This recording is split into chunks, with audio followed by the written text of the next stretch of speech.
Hello everybody and welcome to Nathan on Shuffle and to a very exciting episode here that I've been planning and plotting for quite some time. It's been a lot of work to put this together, but I'm excited to bring it to your guys' attention. This is my Q4 review roundup, where I'm going to be talking about 21 new releases that have come out in the last quarter of this year that really impressed me, but I haven't had a chance to do a review for on the channel yet. So I wanted to highlight and spotlight them and let you guys go off and check them out. Since this is a lot to cover, and I don't want this video to be like over an hour long, I'm just going to really do a quick discussion of these. You know, I'm not going to go in depth about these albums. I'm just going to give you kind of the quick pitch of why I think you might enjoy it. And hopefully you guys will go off and check these on your own time based on my description of them. So I'm going to try to keep each album's segment under a minute long, and we'll see how that goes, because I have a lot of other things I want to film for end of year stuff, so I gotta, you know, parcel out my time as well as I can. So I'm just doing it alphabetical, and these are all great albums, a great diversity of material here, some heavier things, some more classic prog stuff as well. I think it runs the gamut of a lot of interesting, cool stuff and showcases kind of my taste and the things that I love. And maybe you'll see me talk about some albums where you've wondered, why hasn't he brought up this album yet? It's been a great album, but he hasn't talked about it. Well, here we go with some of those albums that you've been wondering what my take is on. So, starting at number 1, Actionfredag. The album's called Fremtid Mørke. This is an album from a Norwegian group. This is kind of in the Canterbury mold.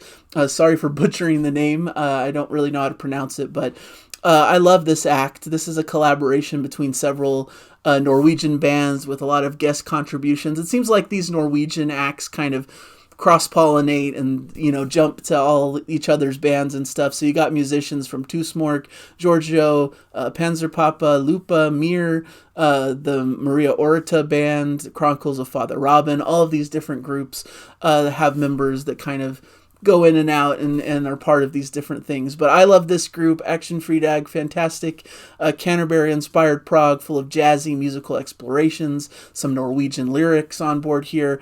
The arrangements have a unique analog warmth to them, supported by an eclectic ensemble of instruments like oboe, violin, recorders, French horn. Creates a very lush, multi-layered soundscape that I just completely love and adore. This Norwegian prog scene is just fantastic, and this is one of my favorite groups out of it. So, want to point your attention towards that. A fantastic record, well worth your attention. Number 2, I have Atomic Guava. This is called Beach Episode. This is actually a really short EP, but I love it so much I have to point it out and talk about it very briefly. This is what you might call progressive metal, but it's kind of alternative, kind of new sounding, kind of fresh, has kind of a catchy pop sensibility, has a lot of quirkiness and a lot of different like things that you wouldn't expect, musical twists and turns. Female vocals occasionally can get a bit harsh, but has a good melodic tone as well, full of supremely catchy hooks, quirky little prog bits, as I told you. Only 4 tracks on board here, and each track is only around 4 minutes long, so you can imagine it's like a 12-minute EP, but it's just fantastic music if you like the more modern, alternative prog sound with a little bit of a metal edge. I think this is fantastic. Lyrics and voice by Elizabeth Hull, who I believe featured on OK Goodnight's album that I absolutely loved from previous year. Guitars by Martin Gonzalez and Mike Madura, bass from Carrie Estes, drums from Corey Hall, a sax solo on Is Was by Charles Ritz, and guest guitar solo on by Luminescent by Lechuga. So, fantastic release, well worth your attention, even though it's shorter.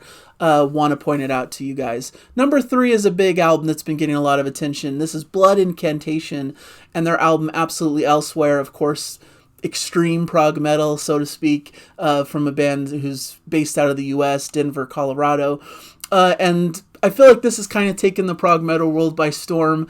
Very cool, eclectic mix of this kind of heavy prog death metal with full-on growling and blast beats and that heavy style. But then it blends it with this kind of psychedelic prog, similar to like Tangerine Dream or Pink Floyd. So it has these heavy, intense, brutal sections, and then it'll morph and change to this kind of spacey, proggy section akin to more of like a Tangerine Dream or Pink Floyd style. And I think people are really loving that dichotomy and that exploration into these different areas and how they blend and morph from one style to another. It's well documented on the channel that the heavy, like harsh death metal is not for me. So those sections really are harsh on my ears and make this probably not really in the family of one of my favorite releases of the year. But I respect it. I know why people love it. And I think it's well worth checking out if you're more open to that kind of extreme, blast beats and death metal and the screaming vocals and stuff. But it's not for me. But I really appreciate what they're trying to do and that they're being extremely creative and incorporating these different proggy elements into their death metal is really interesting. And there's two big prog epics here, the Stargate and the Message. It's very sci-fi, it's very, spacey and very interesting and just a really cool listen if you're open-minded to the kind of the death metal side of the equation. Because I think they're doing it better than almost anyone else, this kind of balance between prog and death metal. And so it's really interesting. So I had to mention it in my list. Number 4 is Circuline and their album C.O.R.E. C-O.R.E. It's a crossover prog from the US. They formed back in early 2014, so they've been around the streets a little bit of time here, about 10 minutes, about 10 years as a band. And they're kind of in the typical vein of kind of modern crossover prog. They have a bit of this modern cinematic rock quality. They provide classic symphonic prog with some kind of modern twists. There's some great harmony vocals here that are a key element to their sound. Sometimes they really seem heavily influenced by Yes, but their guitarist, who is Dave Bainbridge, who's pretty notable in the prog scene. He also plays with Life Signs, has his own kind of solo stuff he works with, and is just a pretty well-known player. Brings his own style, when compared to like someone like Steve Howe. I was pleased to see that Shelby Logan Warren is playing here on bass, who's also a member of Kairos, a band I absolutely adore. So really solid music, very great neo-prog album with some wonderful Yes-like harmonies, with lots of melodic prog-influenced instrumentation. Love the bass playing. It's just really cool and grounds the music super well. Gives you these great grooves. And some really delectable guitar playing, some shades of acoustic guitar, adding a folky flavor at times. So this is really a sleeper hit for me. A really cool prog album that kind of flew a bit under the radar that I think is worth more people's attention. So want to point your attention towards that if you like kind of your classic prog with a little bit of a modern twinge to it, I should say. Next at number 5, Rosalie Cunningham. The album's called To Shoot Another Day. This is crossover prog from the UK. And to call it prog is probably stretching it a bit. This is more like psychedelic rock, I suppose. It sounds very inspired by like late 60s Beatles, early Pink Floyd, David Bowie, Small Faces. Stuff like that is really what you come to expect here. Some power pop influence. Rosalie Cunningham is just a fantastic singer, fantastic musician, fantastic writer. She was in a band called Person that really showcased this kind of psychedelic rock style, but she's really carved her own lane here, and I think it's really fun. More psych blues based, some good playing. You get kind of that late period Beatles vibe on a lot of the tracks. Cool, slinky, almost jazz club vibe to these tracks, but full of like fun retro sounds. And it's really fun. It's like, that's how I feel listening to this record. Like I'm just sitting in a jazz club listening to this fantastic artist just play and have this fun time with the music and just kind of let these songs speak for themselves. And it's a really great listen. So definitely check this one out. Rosalie Cunningham's a fantastic multi-instrumentalist, creative person that definitely deserves to be heard more in the music community at large. Number 6 was one that's really impressed me. This is Delta and their album Gemini. This is progressive metal from Chile. A fantastic release this is. It reminds me a lot of Haken at times, kind of that quirky prog metal sensibility, but it has an incredible female vocalist, Paula Loza, who's able to really belt it out, to have moments of almost like harsh screams in her vocals as well, but for the majority of the music, it's clean singing and just beautifully done. She's a fantastic singer. A lot of theatricality, a lot of classical influence in the playing, especially in the keyboards at times. Sometimes they'll go off into these cool instrumental sections, not, like I said, similar to like what Haken does in their prog metal approach. I love how they're very hooky. They have these big hooks and catchy choruses. They never sacrifice this kind of catchiness to their music, even though there's a lot of intricate playing around it. It's just, it allows these songs to kind of stick in your head and become earworms, and it is a cool blend of a lot of different progressive elements. You get kind of some metal, some classical, some prog, some jazz, some death metal, sprinkling some new metal even in the equation, and it just makes for a very adventurous proggy goodness, interesting proggy journey to listen to. And I especially love the 1-2 punch of Cosmic Reverie and Cosmic Voyager at the end. Instrumental that's just fantastic, amongst the best stuff of the year in this kind of vein. Well worth checking out. I would definitely recommend this highly. I think this needs to be heard by more people. It's a fantastic record. DGM and their album Endless. This is a progressive metal band from Italy. They're a fun, before this record, they kind of leaned more into kind of a power metal aesthetic with kind of a neoclassical flavor, appealing to fans of Dream Theater or Symphony X or Vandenplas. But this album, I think, infuses a bit more of a prog element than they're known for. In fact, I feel like you're hearing influences from Neil Morse band and Transatlantic style, infused with this kind of classical Symphony X style metal, which is a really interesting blend. It's a concept record.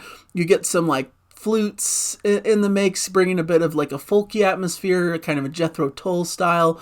You get a bit of a Dream Theater style as well baked into their sound. They're kind of that mold of having these really cool songs and catchy choruses and things, but then not being afraid to go all out in some really cool instrumental sections. It ends with a near epic, a 14 plus minute song called Of Endless Echoes that showcases a lot of its prog influences. So just if you're looking for a solid classic prog metal album with some really strong prog influences, wearing it on its sleeve, kind of leaning more into the prog aesthetic than the metal aesthetic, I think this is a really great melodic album to check out. That's my tendency, is to like progressive metal when it leans more towards the progressive side than to the metal side, and this really fits that bill. If you're looking for something in that family, I think this is well worth checking out. DGM really knocked it out of the park. This is kind of an interesting release. Fields of Necluda, their album Ubuntu. This is crossover prog from France. A solid album that's kind of more on the ambient side of the metal equation. Love the laid-back feel, but they aren't afraid to kind of build to these emotional heights.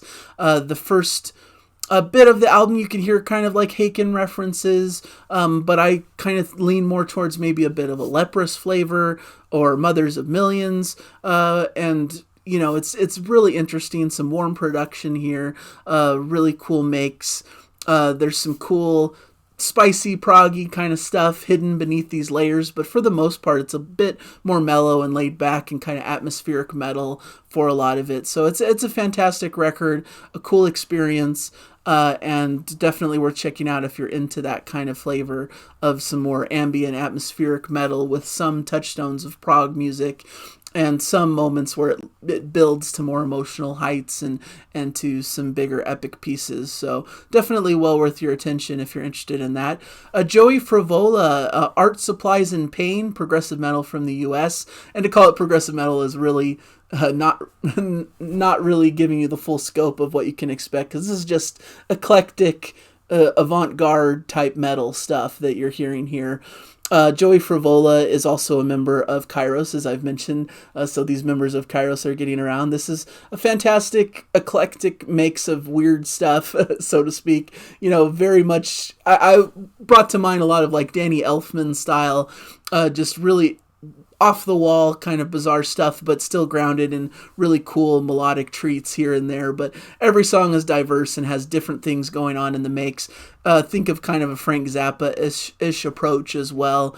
Can sometimes even veer into kind of cartoony, circusy music, some opera elements, just some heavier moments, some just craziness and progginess. And that's what prog's all about, right? Is just having some cool creative stuff going around. Maybe this is a bit like too much of just throwing everything including the kitchen sink into the makes because it's so off the wall and goofy and just like every track goes every which way, so it's hard to feel very grounded. But that's part of the charm of the record as well, that it's just kind of this mad grab bag of whatever's going on in Joey Frevola's brain, and I think it makes for a fun, interesting experience with a whole host of interesting guests on the record as well, from the modern prog space. So definitely well worth checking out if you're interested. This is a very recent discovery at number 10 on my list here. The band is Ifall, and it's called Stillness and Trust, which to me is kind of a prog folk kind of style, but maybe with touchstones of a little bit of metal in certain tracks. This is an artist who is a Brazilian musician and producer and writer and film director, apparently, who's now living in London. His name's Caio Duarte. It's basically a one-man project. And he created this album with lyrics to deal with these like kind of teachings he wants to leave to his children. So there's a lot of meaning behind these tracks.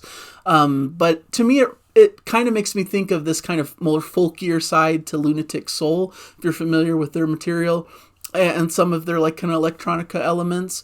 But with a singer who kind of reminds me of Einar Solberg. Maybe not quite as operatic and over the top, a bit more subdued, but has a bit of that tone. And it's just a cool laid back listen, some kind of folky singer-songwriter moments. There's some moments, like I mentioned, some intensity and some metal style coming into the fore, but for the most part, it's very atmospheric and ambient with some beautiful acoustic guitar and piano. There's some Brazilian style folk playing, especially on the track Temple of You. Some fantastic stuff going on in the makes. Even the last track has a bit of like a synth pop world music vibe. So definitely well worth checking out if you just like beautiful singer-songwriter folky music that has a lot of emotion. And it's a very short listen. It's like 30-something minutes, so it's a very short album. Goes by super fast, but is well worth your attention and time. It's a very good one. At number 11 here, I have Infringement, Black Science and White Lies. This is neo-prog from Norway. Really cool album. It's basically just two epics, once again, White Lies and Black Science, and they're both, around 20 minutes long. Cover a lot of ground throughout these. Maybe not everything works all the time to my ears, but there's some really cool musical moments that evoke kind of classic 70s prog. Some of the best of more modern prog bands like Magic Pie or even Pendragon. Sometimes they add a bit of that kind of harder metal-y type edge, but never veer into like full-on, heavy metal at any time. So it's very much focused in this kind of neo-prog vein. And they even throw in some of those kind of a cappella Gentle Giant style vocals, which is a hallmark of great prog music for my tastes. So it's really fascinating listen if you're into like concept records and big long epics that go through a lot of different styles and different things as it goes across its runtime. Really well made, well crafted music from a great Norwegian group that I hadn't heard of before. So this is a really cool one to go check out if you're into that style.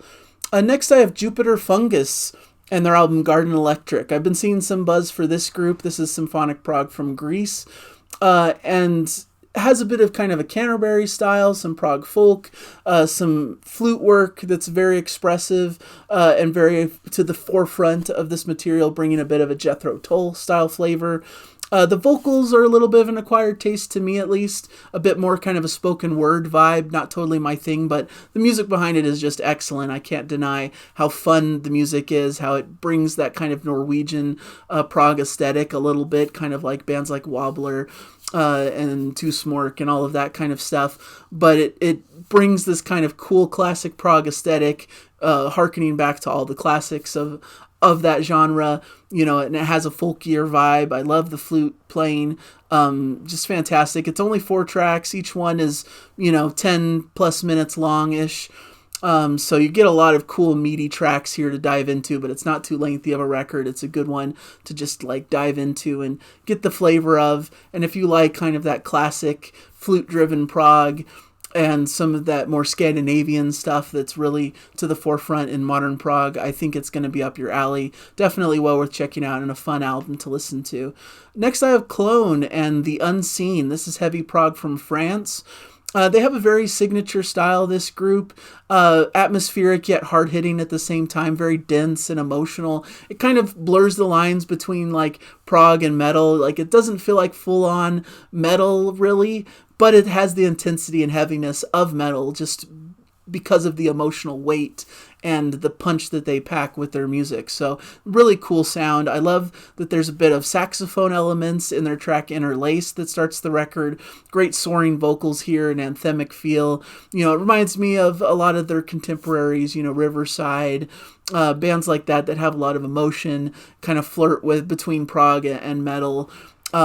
But are just fantastic, and it sounds excellent, and it's just a really great listen, and has really risen in my ranks as one of my favorite records of this quarter. So definitely well worth checking out, and I would recommend it to you. If you've liked their stuff in the past, I think this is kind of the best of what they do. The one criticism I have of them is just that they can sound a bit samey through the record, and from record to record. They have a very specific dialed-in sound that they don't really vary from very much, which can lead to be a little bit of a boring listen at times. But if you really like their sound, this is the best of how they do it, in my opinion. So I really enjoyed this record, and it's a shorter record, so it doesn't overstay its welcome, and I think it's just really well done. So really happy with this record, and think it's well worth your time and attention as well.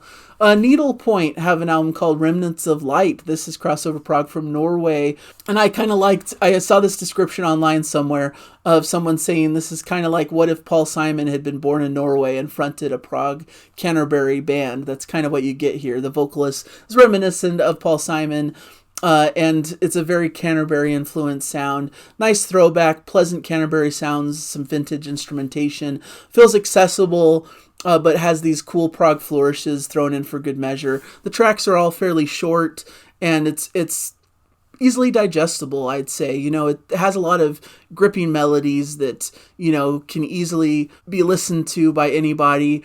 But if you dig deeper, they do have some of these cool proggy moments that elevate the record a little bit. So I really enjoyed this. Of course, I love Norwegian prog, and once again, you could add this to that list. There's a lot of stuff from that area of the world on my list this quarter. And it's just a fantastic record that deserves some more attention. You get flute and fiddle and, Hammond organ, clavinet. Just looking at the instrumentation on the record gives you a sense of what is there for you to uncover, and definitely has a heavy influence in the Canterbury world. So that's a great one. Perfect Storm and their album Stairs. This is neo-prog from the Netherlands.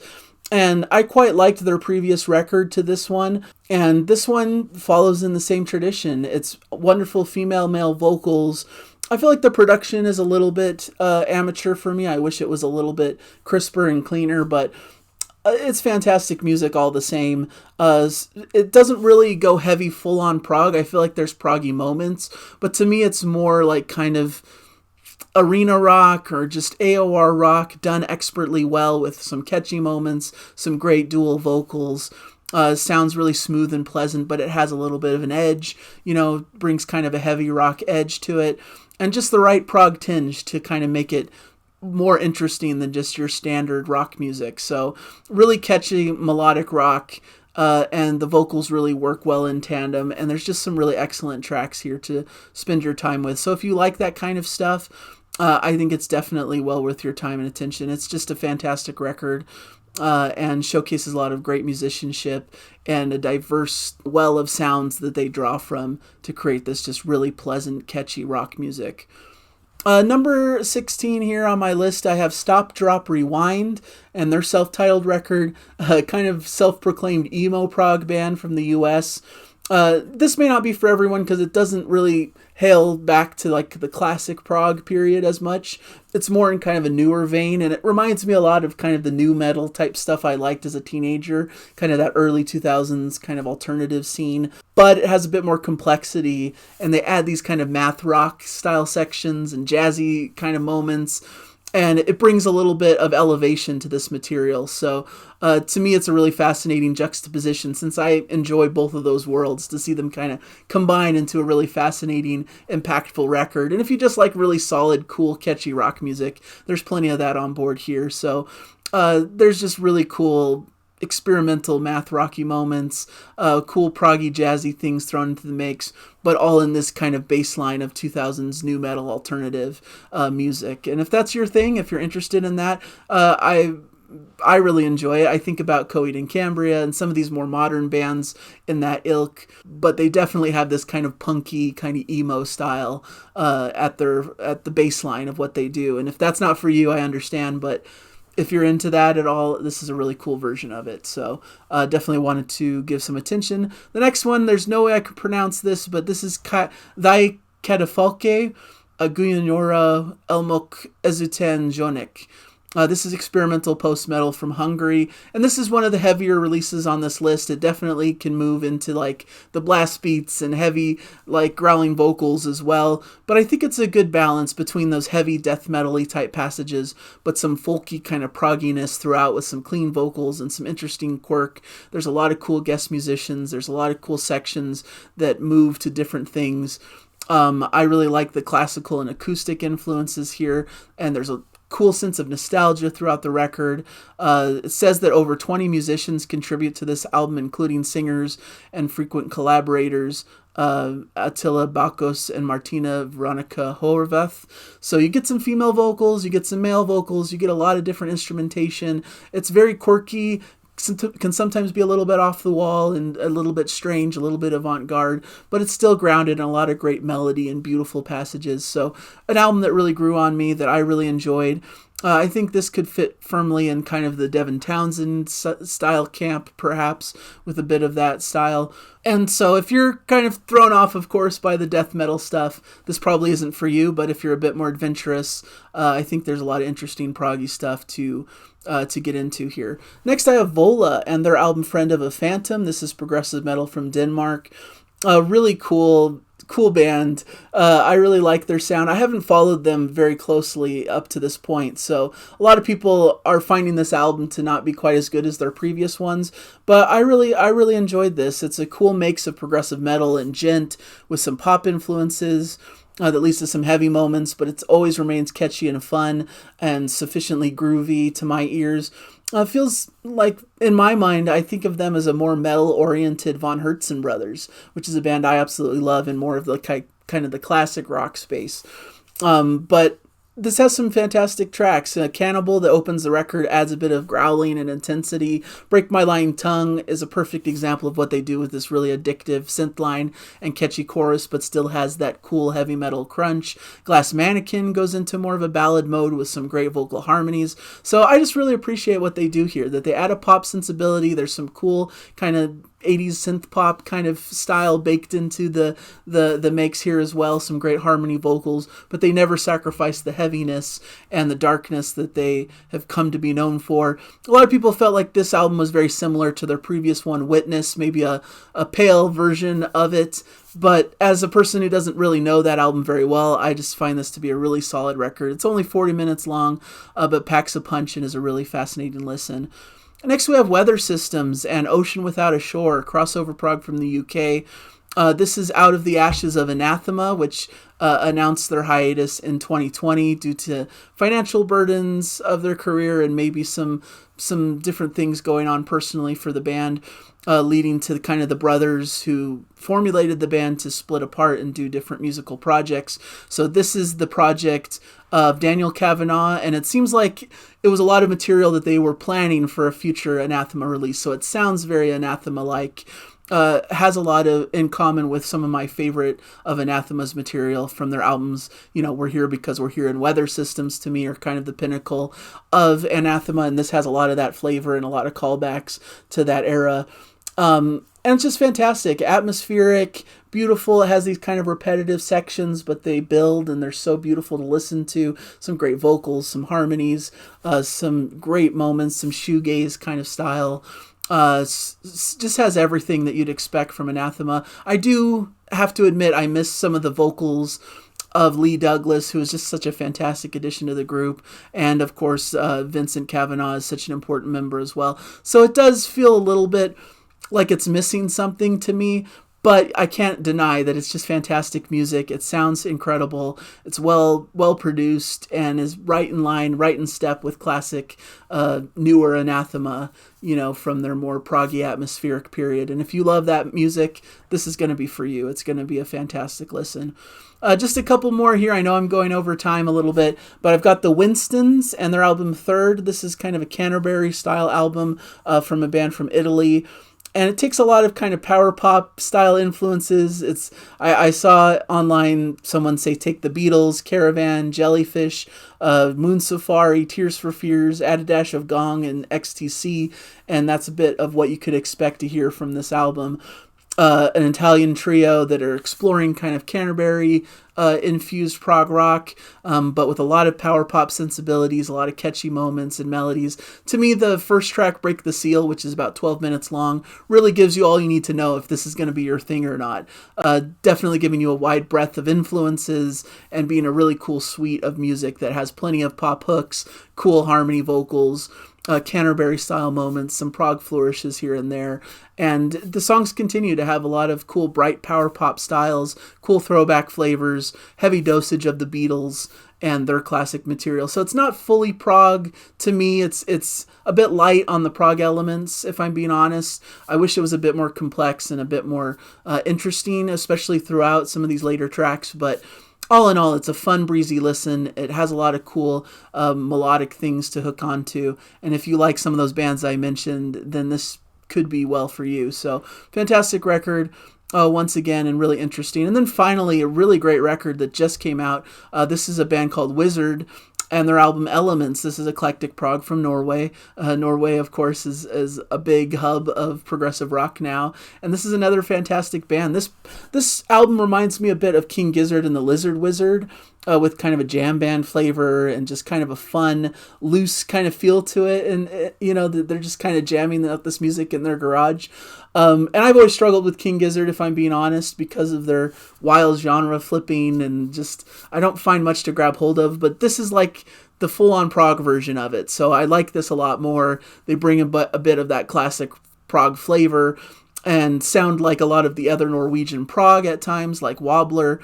A lot of cool poppy, hooky, catchy moments, some cool harmony vocals, and just a cool sense of vigor and fun and energy in the mix here throughout these tracks that bring a smile to my face. There's so many cool moments. They have kind of a classic rock style lineup, but do a lot of fun things in that mix and in that mold. And sometimes they veer into kind of Norwegian lyrics, sometimes English lyrics. They kind of mix and match and do a lot of different things. But this is released by Charisma, and it makes sense. It fits in the Charisma Records catalog. If you know, it has that feel and that flavor of Norwegian prog, but maybe a bit more catchier, a bit more hooky, a bit more jam band, garage band kind of flavor to it. But nonetheless, great music and a fantastic recommendation. So there you have it. A big show. A lot of cool recommendations to check out. Sorry for being so lengthy. I hope it was interesting and informative. I'm going to put a list of all of these albums in the description so that you can check out the ones that interested you on my list. So thank you guys for joining me on this episode. It's a lot, I know, and it's a lot to put together on me, but I have so much fun doing it. And the main desire I have for this channel is to share great new music with you guys. So thank you so much for all of your attention and for sticking with me through all of these shows. And I'll hopefully catch you guys in a future episode. Bye, everybody. Enjoy the music.